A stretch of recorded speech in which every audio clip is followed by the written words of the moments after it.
The book of Deuteronomy, the epic conclusion to the Torah, and spoiler alert, Moses, he's going to die. Now, in order to understand this book, we need to remember the story so far. So Israel has escaped from slavery in Egypt. Then they spend 1 year at Mount Sinai. This is where they made the covenant with God to obey all of these laws. Then they wander around the desert for 40 years before they make it to the Jordan River, which is right across from the land God promised them. They're ready to go in. This is where the book of Deuteronomy begins. And what this book is really is a speech. Moses gives these final words. It's like a pep talk to the new generation of Israel that's about to go into the land. And the speech, it's broken up into 3 large sections. So Moses begins the first part of the speech with a somber tone because he's highlighting Israel's rebellion and resistance, which has been going on for the last 40 years. And that sets up the rest of this opening section, which is Moses' challenge to this new generation to be different from their parents and to respond to God's grace with love and obedience. So he reminds them of the 10 commandments, like the basics of the covenant, and then he gives them this very famous line. Listen, O Israel, the Lord is our God, the Lord alone. Love the Lord your God with all your heart, with all your soul, and with all your strength. Now, in Jewish tradition, this is called the Shema, because the first Hebrew word in this line is Shema Yisrael. And this became a very important prayer in Judaism, said twice a day. And it emphasizes the Israelites' exclusive commitment to their God, the one true God who loved them and who rescued them from slavery. Right, because they're about to go into a land where people are worshiping many other gods. And Moses thinks that loyalty to the Lord their God is the only way to life. Now, notice these key words in the Shema, listen and love. You're going to find these words all over this opening section of the speech. The word listen in Hebrew means more than just let sound waves come into your ears. It includes the idea of responding to what you hear. So for Israel, this means responding to God's grace by obeying the laws of the covenant. And then listen is always followed by love. Yeah, so love is the true motivation for obeying the laws.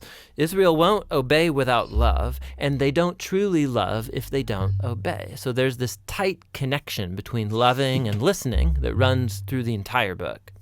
And so Moses tells them that if they do listen and love, they will fulfill their original calling as the family of Abraham, to show all of the nations the wisdom and justice of God, and so become a blessing to them. The second big section in Deuteronomy is a large block of laws and commands. And this is where the book gets its name. Deuteronomy means a second law. And it's because many of these laws we've heard before. In fact, in the first line of the book, we're told that Moses is here explaining or clarifying the laws. So he's repeating and expanding on the laws, making them relevant to this new generation. There's laws about how Israel's to worship God, laws about their leadership structure, laws about social justice, and then some more laws about their worship.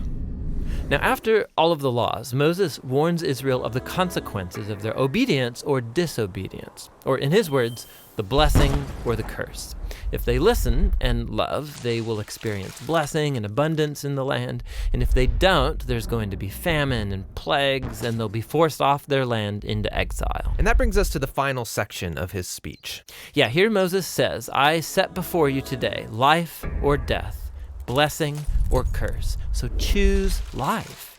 But then things get really interesting because after 40 years with these people, Moses knows they're not going to obey. And so he predicts their failure and even their future exile from the promised land. And he focuses on what he thinks is the true source of the problem, that they have hard and selfish hearts. It's as if Israel is incapable of truly loving God in a way that brings about obedience. But this problem isn't unique to Israel. Yeah, in fact, Moses, when he's using this language about blessing and curse, he's tying Israel's story all the way back to all humanity's story from Genesis 1 through 3. So Adam and Eve, they were blessed by God just like Israel and given a choice to trust and obey God like Israel. And then they rebelled and brought a curse on the land like Moses knows Israel is going to do. And so these stories, they're about Israel's hard heart, but they're actually a window into the universal human condition. But Moses doesn't give up hope entirely. That's right. He says that somehow, on the other side of Israel's exile, God promises to transform their heart so that one day they truly can listen and love. In the final chapters, Joshua is appointed as the new leader of Israel. And then Moses takes the entire law code, The one he just predicted Israel would break. that's right, and he puts it into the Ark of the Covenant. And then Moses hikes up to the top of a mountain so he can see the promised land from afar, and then he dies. And that's how the Torah ends. Which is a strange place to end a story. I mean, it's right there at the climax. Will they obey the laws and live faithfully in the land or not?